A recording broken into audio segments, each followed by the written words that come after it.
This Thing Called Life is a podcast dedicated to exploring the twists, turns, and transformative moments that shape our lives and the lives of others. It is a space where we can share our experiences so we can learn, grow, and empower change. You're listening to This Thing Called Life. I am your host, Atlas. Today, our guest is Angie Goen. Angie is a certified coach and awakening guide, shamanic practitioner, teacher, and mom. Angie blends compassionate presence with non-dual insight in shamanic practices to support both practical transformation and inner awakening. Her coaching invites clients to access their own inner wisdom, integrate insights into everyday life, and live with more ease, clarity, and presence.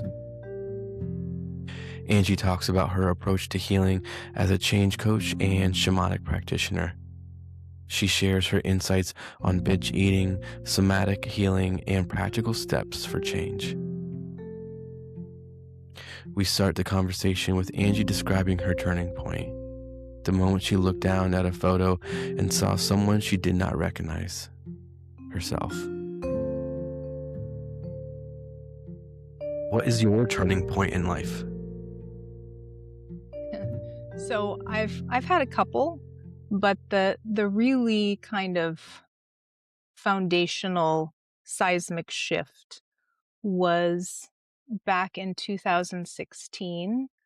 I had my one and only child, my son, and after I had him, I experienced some undiagnosed postpartum anxiety, depression, much more so than I had expected. And it's funny because being in the medical system, I kind of knew what questions they were going to ask me. And they give you a questionnaire after you have a baby, like a mental health assessment. And they'll ask these types of questions, just to get a general sense of your mental state. And I remember looking at this assessment and going, if I answer this accurately, they're going to take my baby away from me. Like I was so paranoid at that point and in such a state of confusion and shame and turmoil that I just was afraid and was not at a point where I was able to reach out and ask for help. And that's terrifying. So I had a history very, very many years prior of binge eating. And that was the way that innocently my brain decided that was the behavior that was really going to help to soothe me. And during my pregnancy, I was on a very restricted diet because I had borderline gestational diabetes. So I wanted like carbs and I was not able to have much of anything. And I remember being so resentful the entirety of my pregnancy, like all I wanted was carbs and I couldn't eat them. And so after I had my son and I was in this very raw state, the binge eating just ramped up to a whole other level.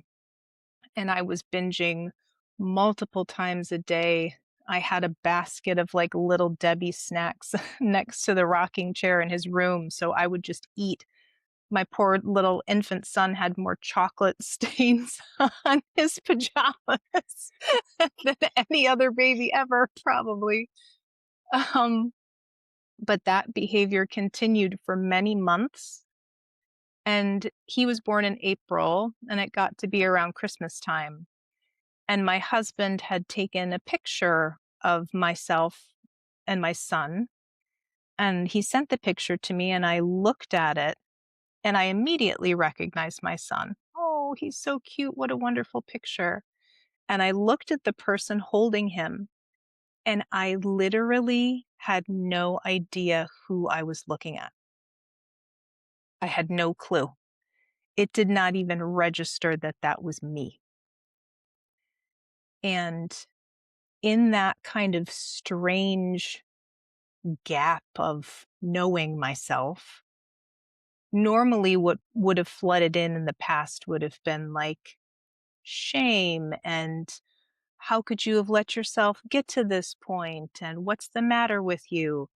And instead of that very regular, mean, self critical narrative, which for me always feels like it comes from the top and is very, snipes at me. There was this very new and different sort of bubbling up from the ground of just very deep and simple curiosity. So that voice of what I'll call wisdom or intuition basically just said, "What the heck is even going on here?" Just like, "What? Life is not supposed to be this hard. What is going on?" It was just a genuine like, "Okay." And it was from that point where instead of nothing but this incessant, loud, critical, shameful narrator, I was able to access something else. There was something other than that mind. It was this sort of knowing, this sort of intuitive sense that's like, okay, maybe this is somewhere else that I can go. Maybe I can listen to something other than chatter. There's so many things that are coming to my mind. I mean, I feel like we all have like ways to cope and handle with things, and there's drugs, alcohol, and there's food, and um, yours was eating for a time, and we could just kind of get used to it. Yeah, a way of life, a way of being, and it kind of creeps us on it. Like, it's not like it happens overnight. It's sort of like the years kind of go by, but then, it's a turning point. It seems like it's almost like an epiphany. Let's get a sudden realization of like, what the F is going on? And then we start challenging our thoughts and challenging and questioning everything, which is a healthy thing. I think, you know, um, you, myself, and many other people, it's just we accept what other people are giving us and we don't challenge or question things at all or very little. And it kind of comes to a point of like, okay, what's going on? What's happening? Are these my thoughts? Are these my values? Do I value this? What do I want? What are and we just sort of constantly asking these questions. And it sounds like for you, that happened in this photo. Also, I appreciated in the photo, it was, I looked at it was you and your son, but it was also had a plate with like food on it too. It had like a burger. It had, I don't know if it was French fries and it was salad, but it was like, it seemed very appropriate that this photo that, you were, it was you, but it wasn't you. And it had like this food on the plate as well. Mhm. Yes, yeah, I had gotten that as a Christmas present. Obviously, people know me pretty well, don't they? Give Angie all the food gifts, right? And so I'm wondering after this, this shift in thinking, this turning point, I'm wondering how did you start um, to cope, and how did things sort of started to shift in different ways to handle this human experience, this emotional experience that we're all going through, and I feel like we start to try different things, and we start to try on different value systems, and I'm wondering if that happened, and if it did, what was it like? Well, it was really kind of that again, that curiosity that really was the driving force, and that was enough for me to be able to kind of claw my way out of that very severe, paranoid, angry, anxious state that I was in, and go back to things that I knew had been helpful to me in the past. So I am a serial dieter because most binge eaters are, and that perpetuates the binge eating cycle for sure. Um, but I ended up going back to my program of choice was Weight Watchers. So I ended up going back and because I had had success with them in the past, and it was very something was a little bit different this time than all the other attempts at losing a bunch of weight, gaining it back. This was very much not necessarily about just losing weight or just getting to a certain size or just, um, just looking a certain way or feeling a certain way in my body. It was really much more holistic because being being a mom fundamentally kind of changes your value system anyway, or at least that's my experience. So it really wasn't just me anymore. It was, I had this other little person that I was, ultimately responsible for keeping him alive through my body, right? Because he was still just a little kid. I was breastfeeding him. So it was imperative to me that I get my body healthy, not just because I wanted to reach a goal weight, but because I wanted to be the best possible version of myself that I could, not for my son, but with my son. And so that looked like what I could manage at the time, which was a structured program, weighing and measuring food. It was all very food focused, but as you just referred to, you get very curious about, well, why am I doing these behaviors? Like why do I keep doing this? And that was the kind of persistent thing, and it was like a dog with a bone. It's like, yes, I've lost all this weight before. Why do I keep doing this over and over and over again? And that was kind of the driving, that curiosity was kind of the driving factor. As I was shedding pounds, I was also starting to poke holes at things that I had never questioned before and ask a lot of questions. A few things are coming to my mind, and well, the one thing that I really um, appreciate is the nutrition and diet and exercise. um it was a different experience, and it was because it wasn't just about you, right? To some degree it was a little bit like selfless, right? It was because there was another person involved. And but at the same time you were questioning things. And I'm wondering, you kind of mentioned like poking some holes, and I'm wondering what holes did you start to poke in, and what came out? I love the way you worded that. Um, it had a lot to do with the whole binge and restrict cycle because started to become very, very curious about the not just the psychology behind that, but the physiology behind it, and about, the narrative about that behavior used to be the typical, I'm weak, I'm broken, there's something fundamentally wrong with me, I'm not like everyone else. Um, this is just my burden to bear in life, right? All of those kinds of uh, things that we tell ourselves and when we're caught in those addictive cycles. And I really just jumped right in the middle of the cycle and went, where's the beginning of, is there a beginning? Like what, why does it go this way? What is it that's going on inside of me that is causing me to believe that I have some sort of massive urge to eat everything that I possibly can when I can see that there are other people who don't? And like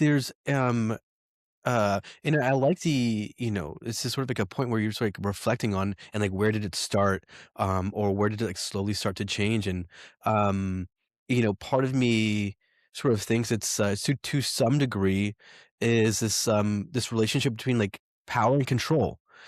Sort of like Mm. sometimes I feel like, we as the part of the human experience is we want to control things. And um, eating can be, we can control our emotions, we can kind of feel good. Also physically we can go and make something, and we have, or cleaning, and things like that. And we kind of feel powerless, but then those feelings subside. and things get out of control internally, and so we go back, and it's just this vicious cycle of I want to control things, but then the more we control things, the more we realize we're not in control, and because then we'll start controlling things more, and then you know what I mean. It's just this vicious cycle over and over. Yeah. And it wasn't until I had lost all of my weight and I was in the maintenance phase of things, which if anybody has lost a big amount of weight, they can tell you that maintaining it is just as difficult as losing it. Um, and I found myself, I met my goal, great, but now what? Like, okay, yes, I'm in a lighter body. I feel better, wonderful. I'm healthier, I'm stronger, but it doesn't mean that the binge eating behavior went away.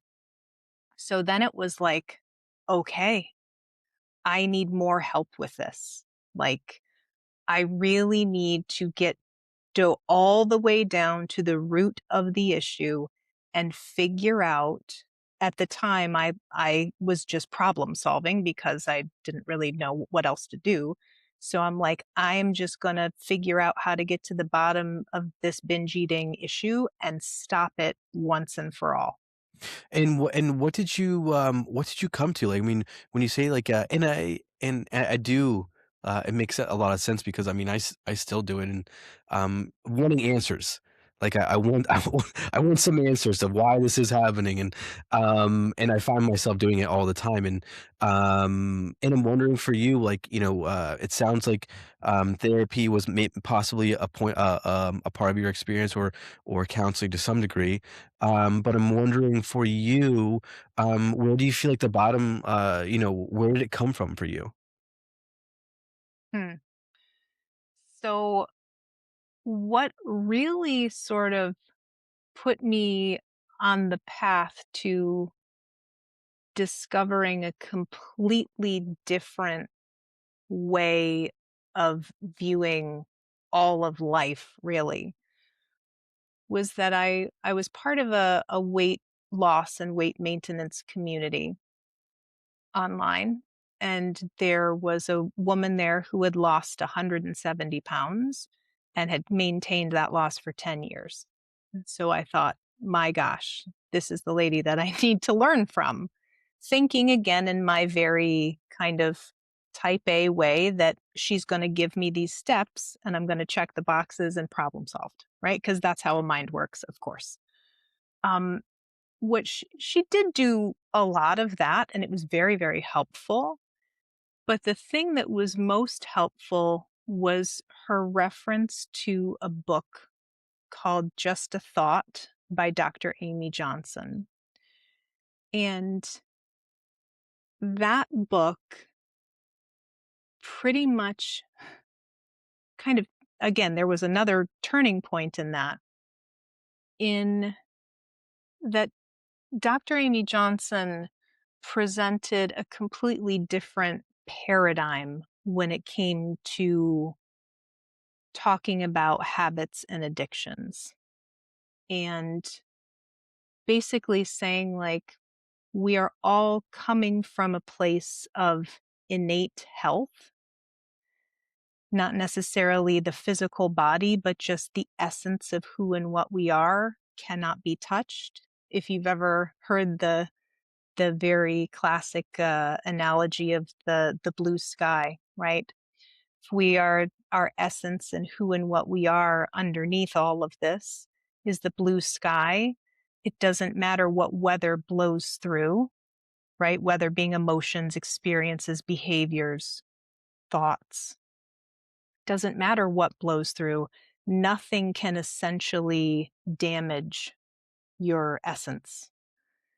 And, coming from a background of nothing at all spiritual and no religion whatsoever, I would have thought that I would have completely dismissed that idea as being absolutely ridiculous and it's spiritual mumbo jumbo, which is what I would have said in the past. But for whatever reason, again, this sort of open curiosity of like, what if, what if that's actually true? So many beautiful things. I mean, as I'm hearing this turning point and one turning point, another in this change, I mean, it sounds like this questioning is sort of like opening, and your awareness began to expand more and more. Your awareness of your external experience and your internal one began to expand, and you were more open. You're more open to what people were saying, and then something came across you. And also, I feel like when we learn and grow and change and we have more openness, begin to not only experience people differently, but we get to experience different people too at the same time. Different people start coming into our awareness, and it sounds like for you, it was Dr. Amy. What's her last name? Johnson, Johnson. came into your experience. And I mean, this is like a actually, before we segue into the coaching, because I know that's something you wanted to chat about, and it's a great segue. I'm wondering if someone was listening that was, felt like maybe that food or nutrition was a problem, whether it was, it's sort of this pendulum swing of too much binge eating or like purging and things. Like if someone was listening and felt like they had a problem, what were some things that you would suggest for them to kind of do, like, one, two, or three steps? Yeah. Uh, the first thing that I would say is that when you are not in the middle of an urge, right? When you're just sitting there being a person, you're, you know, not in the throes of the feeling. Start to notice that, because when when one has a an issue like binge eating, the mind will couch it as, I binge eat all the time. I think about food all the time. It's at least my mind is it Hmm. exaggerates, because that's just what minds do. They just exaggerate. So begin to notice in the most of the time during the day, even when I was at the height of binge eating, I still wasn't binge eating more times during the day than I was. And the mind will just completely gloss over that because that's what you should be doing, right? So just begin to take note and really be conscious and present in the moment of like, I don't actually do this behavior as much as my mind says that I do. So that would kind of be the first step, is just that the biggest part of being curious and exploring anything that looks like a problem is awareness, right? Just being present and noticing. And that alone it does a lot of heavy lifting for you, I find. That awareness alone just starts to shift things. And again, poses some very good questions. It's like, wait a minute. My mind is telling me that I do this behavior all the time. Reality is showing me through my five senses that I'm not actually doing it as often as I think. So, awareness and noticing. And I like the way you using notice, and because I think that's a perfect word, and I often use it to describe meditation. That it's all we're doing is like was Mm. noticing. It's You're noticing your feelings, your senses, your thoughts. You're just noticing. That's all you're doing. And like when we begin to notice, right, that's a good thing because we can't change anything until we first notice. Right? If we don't notice anything, then we can't change. How are we supposed to change if we can't notice? So I love how you phrase it in that way. It's simply noticing, and it's sort of like creating distance between, I guess, us and the thought, sort of talking to these thoughts or questioning these thoughts. And so I like how, it's sort of, you know, uh, being gentle, being kind, but also challenging these thoughts that we're having, questioning them. And that seems like it's like that is a good starting point for someone. Absolutely. And being just a little bit willing to dip a toe into discomfort, because a huge part of living life without the need to engage in a habit is becoming a little bit more comfortable with being uncomfortable. We have these wonderful minds that are very well meaning, but they are survival based, and they really, really are trying their hardest to keep us from what they think is going to cause us trouble, is going to be dangerous to us.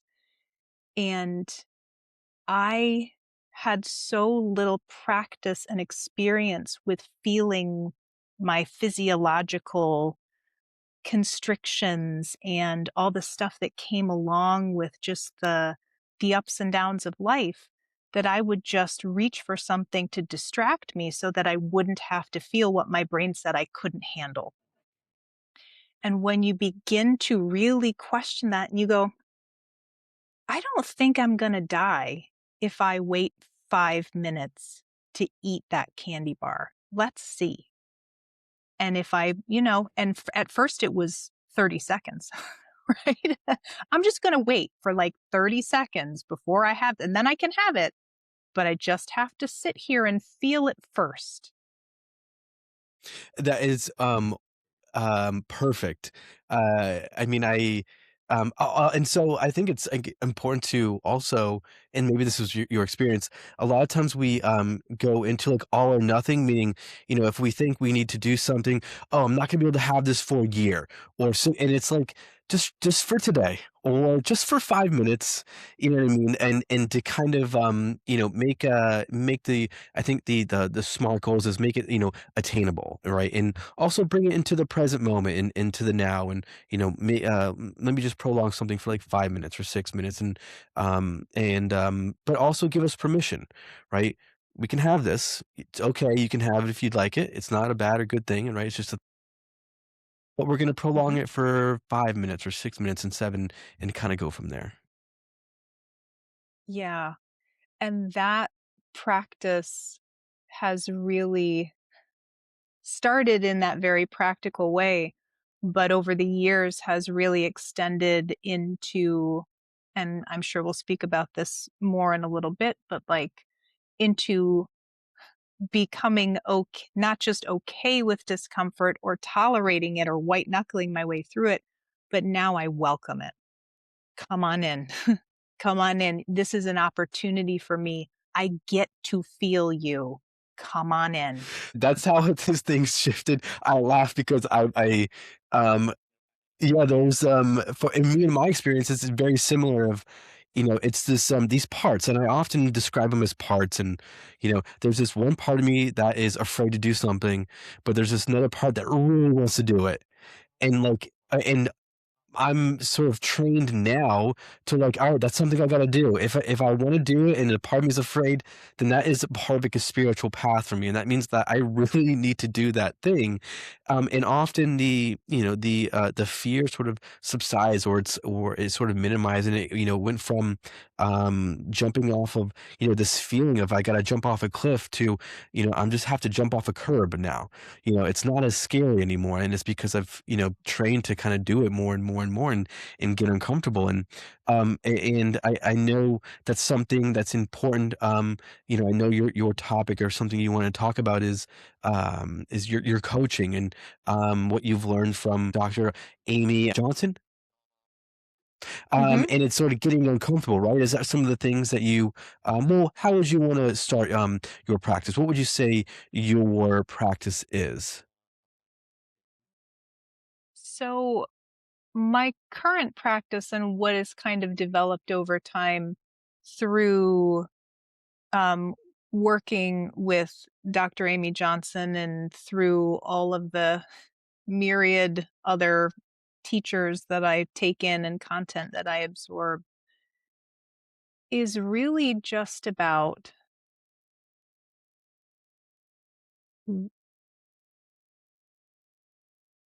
having room for anything, that life is living me, and that there is infinite capacity within this movement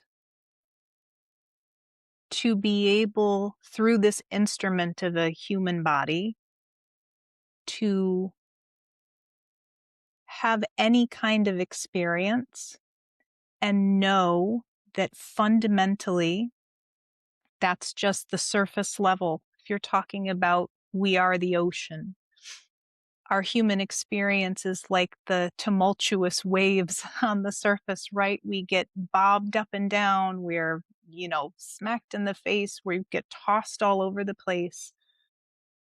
But through the development of self inquiry, starting to really dig deep, deep, deep, and not just look at behaviors and experience, but look at what comes before, between, and beyond that experience. Who or what is this? And drilling all the way down until you experientially discover that who and what you thought you were does not exist outside of concept. And that tumultuous human experience at the surface of the ocean is but one strata. And you are able to, yes, you still experience that, but what's underlying that? What's more fundamental? There's a whole ocean beneath the surface of that. And we are more that fundamentally than we are this kind of the waves at the top. Something that's coming to mind is like, you're sort of with someone in scuba gear and you just kind of take them slowly. And, when we are scuba diving, you have to go slowly, slowly down, down. It's not like if you go too fast, right, it's gonna, you're gonna, I mean, you could die, And so I'm wondering, how do you kind of take people deep within themselves? How do you take them, layer by layer, and down into the deep ocean? Well, it's really, really important that whomever my client is an equal partner. So it's really important in the type of coaching I do to make sure that there is no hierarchy. It isn't coach knows best and is going to tell you what to do. It's we are not even separate. We're just energy here together, and I'm going to meet you exactly where you are. And we're going to co create this space, this sacred, safe space in real time. And I am here with you. And we're just going to hold hands in the dark. And I've got a flashlight, and you've got a flashlight. And we're together just going to point the flashlight in different places. And we're just going to see what's there. And through that kind of gentle uncovering, whether that's through conversation and questions, whether that's through more somatic and meditative practices of kind of going in, sinking down into the body, feeling what's there, and even shamanic practices that I will often do with clients as well.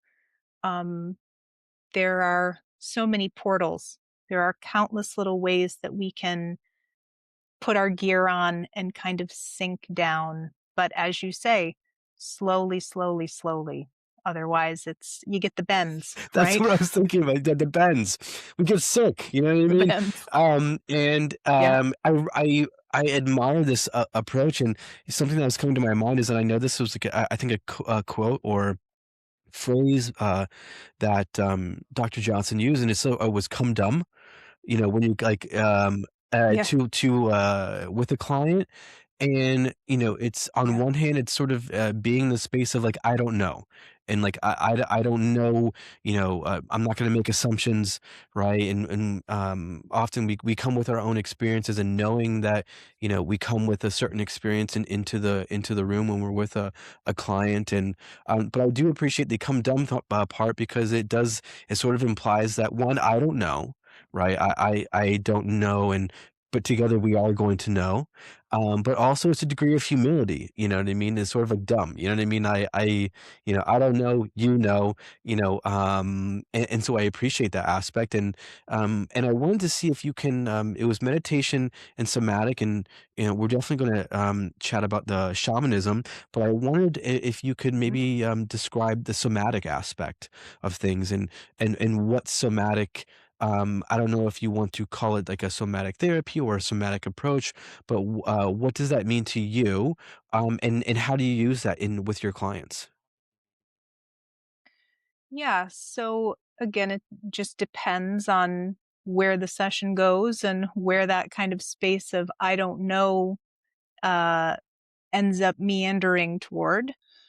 But in terms of that somatic approach or really just tuning into the body, it's really just about the direct experience of utilizing a different tool other than the mind.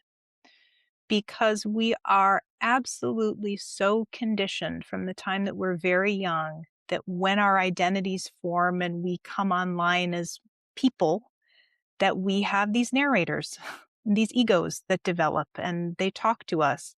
And we are not conditioned to do anything other than listen to them and believe whatever it is that they're saying without question. And we are really good at it. We're so good at listening to our minds and believing everything that they say. And we don't really realize that this is not the only tool at our disposal. It's not the only communication that's at our disposal. You have a, a neck down. You have this entire system that we just don't pay attention to because it doesn't speak in the same ways that this voice in our head does. And so oftentimes I find that when a client is having a very busy mind and it's very, very persistent and it's very habitual and it talks about the same thing, um, oftentimes what I will find is that there is likely some sort of body process. There's some sort of constriction. There's some sort of tightness somewhere that the person is probably not even cognizant of. And in my experience, what tends to usually happen is that we have a thought feeling cycle, of course. But a lot of the time, since we evolved as feeling creatures first, we have these big physical feelings in our bodies, and thought will come in to overlay and try to explain them and try to come up with a story. It's almost like pulling pulling a tarp over it so that you don't have to feel it and you don't have to look at it and you don't have to experience it. And so with this kind of approach, I will often lead a client into a semi-meditative state. I have a singing bowl usually, and I'll do that and we'll focus on our breathing. And then very intuitively, I'll just take people in to kind of bring the light of their attention down into their bodies and really just, again, with that flashlight, look around. Like, what is your body telling you? Where is there an area of tightness or constriction? What are its attributes? What is its size, its shape, its color, its texture? Is it moving?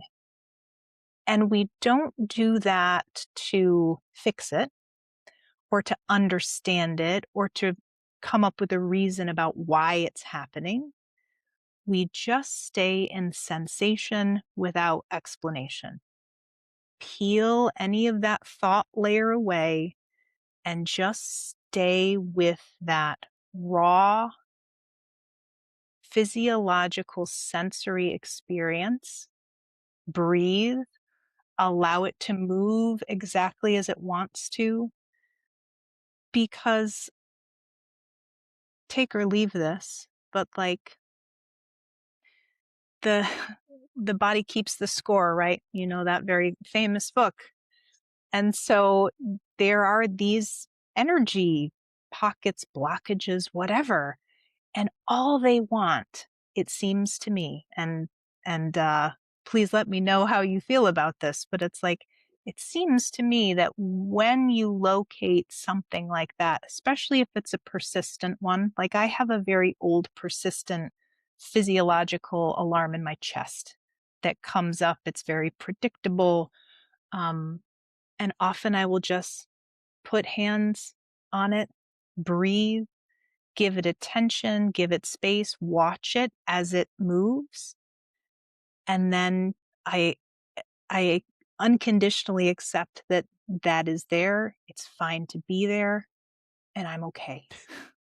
Absolutely. I mean, for me personally, I absolutely believe that, a part of the healing experience is realizing that, you know, our bodies are important. They are very important to the human experience for many reasons, and one of them is that, at least in from my experience, that when certain experiences happen, growing up, that we can get these emotional ruptures, right? It's sort of um, like a twist or a turn, and things almost like the pipes, you know what I mean? And initially we're clean, but then if an emotion, something traumatic has happened, or anger or fear happens, and that we can get these kinks sort of in this pipe, and then things aren't flowing as easily, and energy and is not flowing there as easily, and we can get like physical ailments and things like that.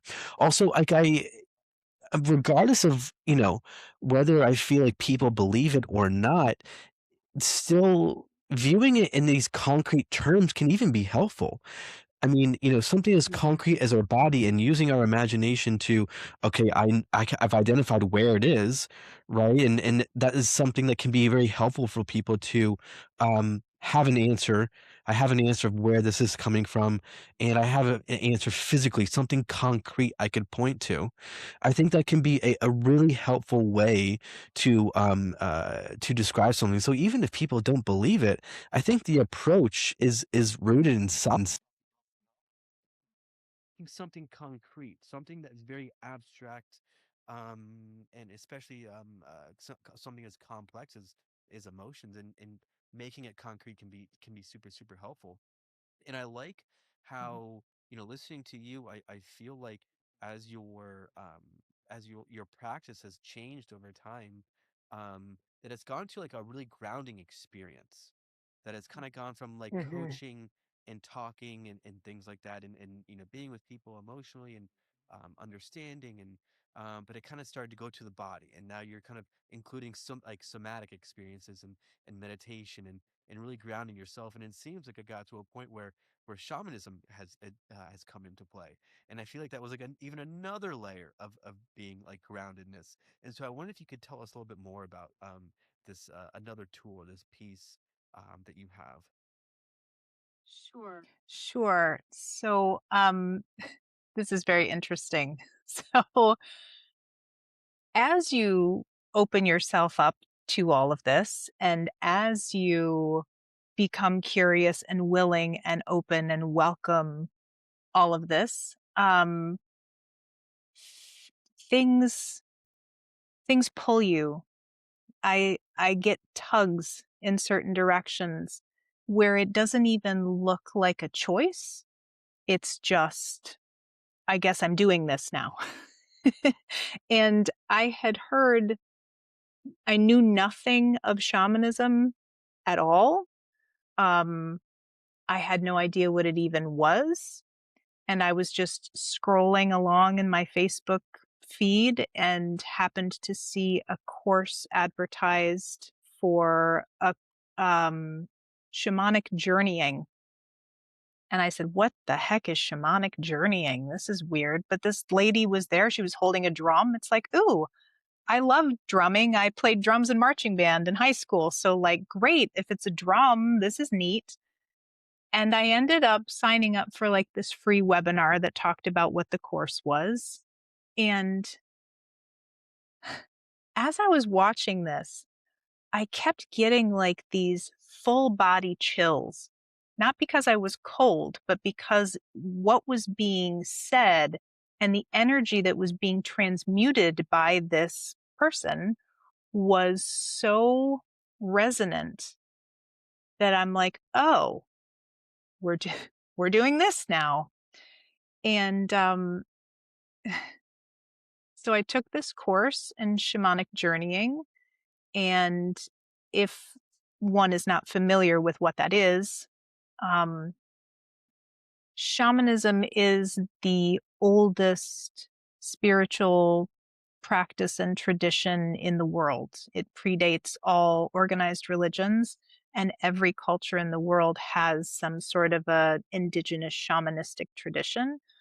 Um, Often the shaman in an indigenous community would not just be a healer, but would also be the person who was able to divine where the location of buffalo were or what the weather would be like, and to be able to be of service in that way to the community. So, I am not a shaman myself. You have to earn that title from your community. I am a shamanic practitioner, but I utilize my intention and my, um, I'm going to use the word desire. I don't really like that word, but my desire to be of service to the community. And I consider myself to be a hollow reed. So the bridge between this physical reality, our regular 3D human stuff, and the spirit world. So through the practice of shamanism and shamanic journeying, which is sort of an imaginative meditation, um, you utilize that tool in order to be able to get into an altered state of consciousness. I do so by drumming and rattling and singing. Um, and one is able then to take this sort of imaginative meditative journey in order to be able to make connections with the spirit realm, with the non-ordinary realms. And I communicate with spirits of animals, plants, the elements, teachers in various forms, healing spirits in various forms. And I help in terms of utilizing that with clients.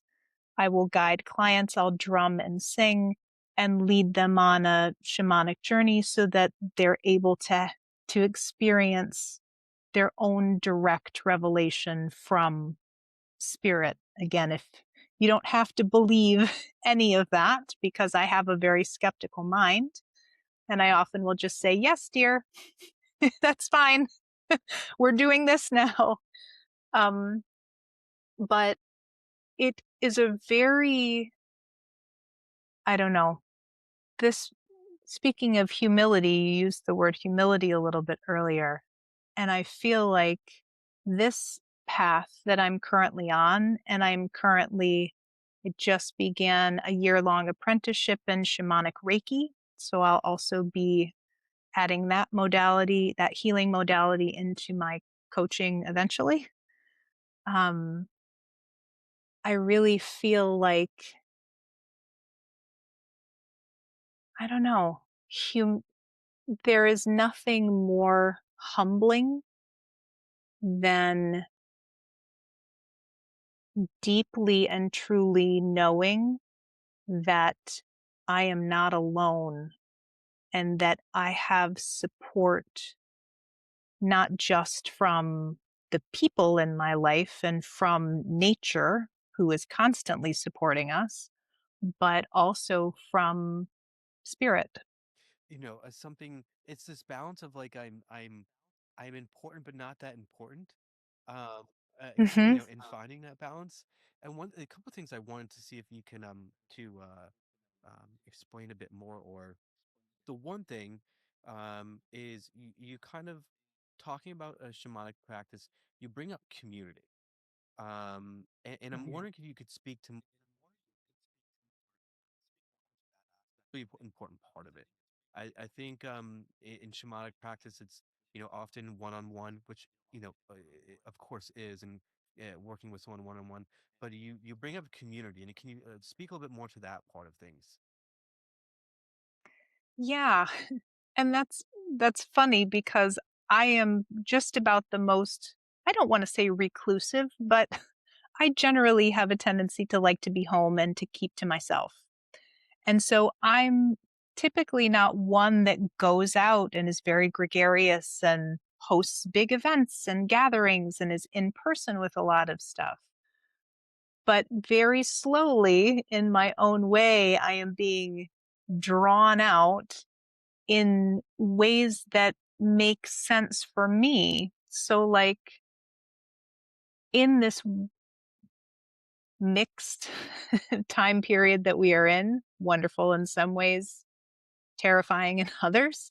Um, and the wonderful aspect of things, we can do things like we're doing right now, which is utilize technology to be able to converse and connect. And I am on a platform called Insight Timer, which is an app, and I host live events every week. And in those events, I'm able to facilitate the creation of a sacred circle of community when I'm guiding people, whether it's through a coaching talk, whether it's through a meditation, or whether it's through a shamanic journey. I think because we are so separate now, we live very technological lives. We don't live together like we once did. I think it is so imperative that we utilize these tools in order to kind of regain that, because there is such power in community. We really, even people who are antisocial like me, um, really do need each other. Community is so important. And it's the balance of, we can be by ourselves, but we got to be with other people too, and we have to be able to support one another and give something to, something that I try to do myself, and tell other people is, we have to, whatever we want from others, we have to give out. So, and so we've got to give others in our community, and if we ever want to receive anything. The two things I want to quickly chat about is, um well, the first one is, what would if someone was listening, and they were interested about doing a shamanic session, a shamanic journey session with you, what would it look like? Is it, it's um uh are they in a meditative state? Are you in a meditative state? Are they going through this journey? Are you both going through this journey? What is it sort of like? Can you take us real quick of what it would kind of look like going through a client? And then the other piece is, and I know me personally, and I've talked with other practitioners of, these spiritual practices, and practitioners, you know, um, um, managing this. On one hand, we are in a capitalist society and need money, right? But a lot of these spiritual practices, um, it's like you don't do it for money, and I mean that's a lot of the traditions are, you do it because it's what you're called to do, and it's not because you receive anything. And I know for me personally, it's an ever growing process of my relationship with practicing and exchanging.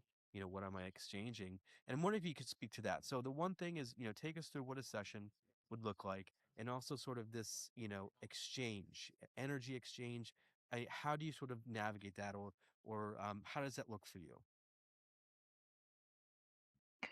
Yeah. So in terms of the taking a client through a journey, um, generally speaking, shamanic journeys have beginning, middle, and end. There are some very classic journeys that can be done. So things like meeting your spirit animal, things like traveling to upper or lower world realms to receive healing or guidance about something specific, merging with an element. There are some very kind of traditional journeys that can be very powerful for people. But in terms of the mechanics and the way that I do it, and again, every practitioner is going to be a little bit different. I have rattles and I will rattle. And that rhythm, again, getting into an altered state of consciousness happens for both the practitioner and the client. So we're not using any sort of hallucinogen or any other substance. We're getting out of that beta brainwave state and sinking down into something a bit more meditative. And that happens with the rhythm. So I will rattle. I'll do a spiritual invocation, which includes me whistling and singing, and then going through a very specific list of calling in spirits. So I have an invocation that kind of changes a little bit every time, but the order is the same. And we finish up that invocation after we've invited all the helping and compassionate spirits to come and commune with us. And then I will, excuse me, begin to it gets very intuitive after that. So I am again just a channel for spirit to come through, and I'll guide a person through a journey, and it can be very much like a fairy tale story. So often I will have people open up their non-ordinary senses.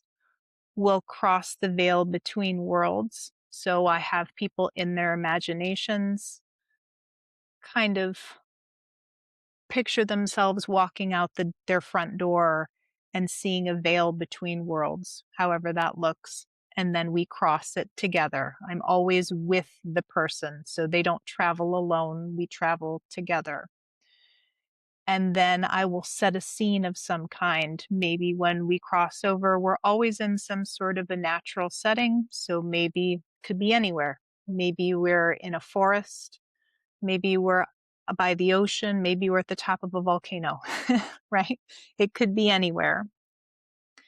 And I'll take the person through whatever it is that we're looking for on that journey. So if it, let's say a very classic one is meeting your spirit animal or your power animal, usually once we cross over and we have gone into non-ordinary reality, we there are three different planes of non-ordinary reality in shamanism. There's the middle world, which is like regular nature, looks very similar.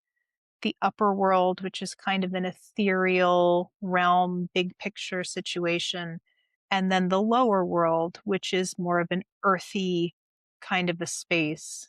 Um, and usually I will lead people to their spirit animal into the lower world. So you enter a hole in the ground, and that can be anything. You climb down tree roots, you literally enter a hole, and it's whatever comes to you in your imagination.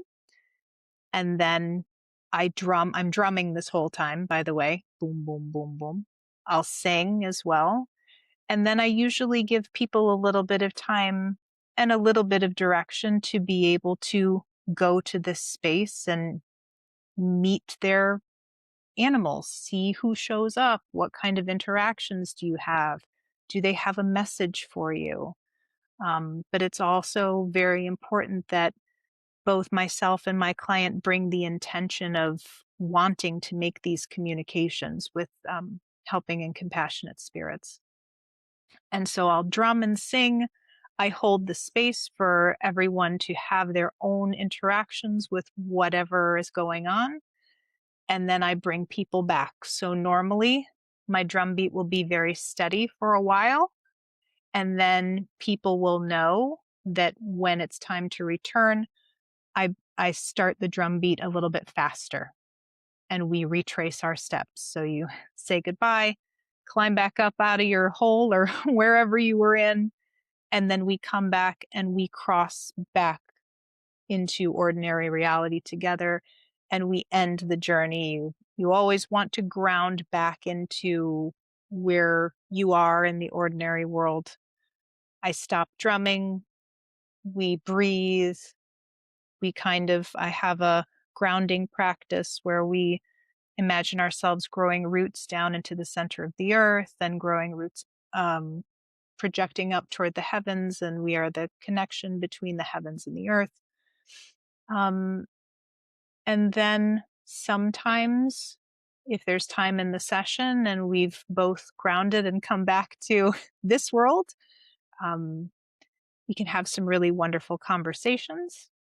Sometimes I'll have people journal. If I journey myself, I will often write it down because it's very ephemeral. It will leave, what happened will leave my head very quickly, particularly if I get any messages coming through. It's important to be able to write them down or to audio record, or again, if you're with someone, to have a conversation. So that's maybe too much detail about what a shamanic journey looks like with me. And what's really nice is, and I've noticed that these shamanic journeying is is similar to me doing hypnotherapy in the sense of like Mm. this trance, right? So we're trying to put ourselves in a trance and we're doing this meditative journey. And also when a lot of hypnotherapists will use stairs, going downstairs, and it's very similar to going in a tree and going deep inside, and I mean, I know in my experience it was like a spiral. I think it was like a spiral, like in a tree, but it's very similar, like the approach. And it's very interesting to me when you can kind of see the same thing happening across different, cultures, or across different approaches to this thing, and it's there's a lot of similarities. Before we end, I wanted to talk about this idea of being in this capital society, and where we just, money is a part of it, whether we whether we like it or not. We things cost money, and it costs money to be human. And I'm wondering how you navigate this both happening at once, being this practitioner that I guess traditionally is, you don't accept money, and but at the same time we live in a society that you need to accept money. Mhm. It's a in a nutshell, it's icky. It's icky. I don't I don't really love it. I'm not My mind says I'm not much of a business person, even though I have my own business and I am trying to feed myself and, contribute to my family financially and make some kind of a living. I'm in the very privileged position of not having to have this I'm not the primary breadwinner in my family. Um, so I recognize that that's an enormous benefit to be able to continue doing this and walking this path. But the way that I tend to look at it at the moment is that even from a shamanistic perspective, shamans don't ever work for free. There's always been some exchange of energy, right? Whether it's the shaman is given food or other gifts or something to help to sustain them. In our society at this point in history, it just happens to be money. Um, but it is a little bit tricky because, again, these types of spiritual practices are not really seen as being like people shouldn't invest their finances in them because they should just be given away. And that really historically is not how things have been. There is an exchange of energy and there is an investment. And I think it's really important for a client, whether it's just coaching or shamanism or whatever, to invest in themselves and to invest in that service, because it is a service. And I think I know from my own experience of being on the client end of things that I took it much more seriously when I paid for it. You know? Angie leaves us with a response to my last question. How can people support you? Wonderful question. It's not really one I'm used to answering. Well, you can have a conversation with me. I offer free 1-hour discovery calls, no obligation. Just if things are feeling yucky, unclear, sticky in life, and you just are looking for an equal partner to be able to maybe see things from a slightly different perspective. The best way to support me is to come, come, come and talk to me. I also have a weekly newsletter, so that's free. You can go to my website and subscribe to that. I do offer content in that newsletter that I don't put anywhere else, so exclusive for subscribers. I also, as I mentioned earlier, am a teacher on the Insight Timer app, which is also free. And come to one of my talks. At the current moment, they're every Wednesday at 11 Eastern Standard Time. And I do all sorts of things. We do shamanic journeys, meditations, coaching talks. And it's a really beautiful platform if you're not familiar with the app. I've got a lot of recorded audio content on there as well, some courses for the paid part of that platform. So come and visit me there. That's a really great way to build community without having to leave your house.